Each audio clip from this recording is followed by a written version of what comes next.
Alors on a repris un projet qui existe déjà depuis l'année dernière, qui consiste à fabriquer un sous-marin autonome. Donc on a été appelé cette année en tant que deuxième année pour reconcevoir la mécanique de ce sous-marin qui a déjà été fait l'année dernière, mais sous forme de torpille. Et cette année on l'a réalisé sous forme cubique, parce que Monsieur Baudouin, donc le dirigeant du laboratoire ATIS, veut l'utiliser à des fins d'exploration sous-marine. Et le bonus, c'est de participer au concours SOS-I 2011 à la Spezia en Italie. Donc c'est un concours strictement européen, avec plusieurs écoles européennes qui viennent d'Italie, d'Espagne, d'Angleterre et de France aussi. On a cherché des connecteurs pour l'étanchéité du sous-marin et on est allé voir Fischer, donc qui est une société suisse, qui nous a fourni en test des connecteurs.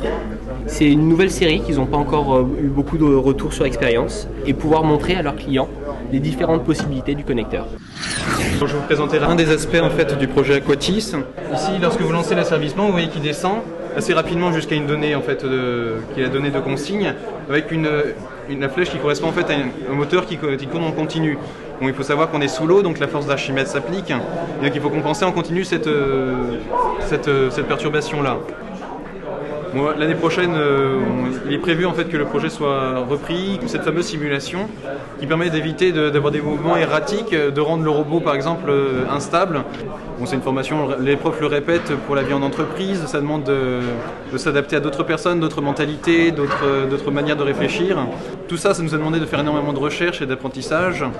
C'est toujours intéressant de s'investir dans un projet qui nous tient à cœur, ou en tout cas qui nous intéresse un minimum.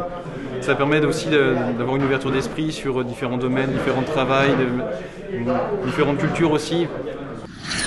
En quoi consiste notre projet de sécurité domotique? Alors comme vous savez, le commerce des caméras IP s'est démocratisé ces dernières années. Et notre projet pair sécurité domotique a pour but de détecter l'intrusion par l'intermédiaire d'une caméra IP, d'envoyer l'information sur un serveur, puis de transmettre en temps réel un message qui alerte de cette intrusion. Et dans notre cas, nous, il est prévu une application mobile pour permettre à l'utilisateur de visualiser la vidéo. Bonjour la Web TV. Donc moi je vais présenter notre projet Sparrow. C'est un projet qui s'est été en collaboration avec le pôle ATIS, donc qui travaille sur les drones.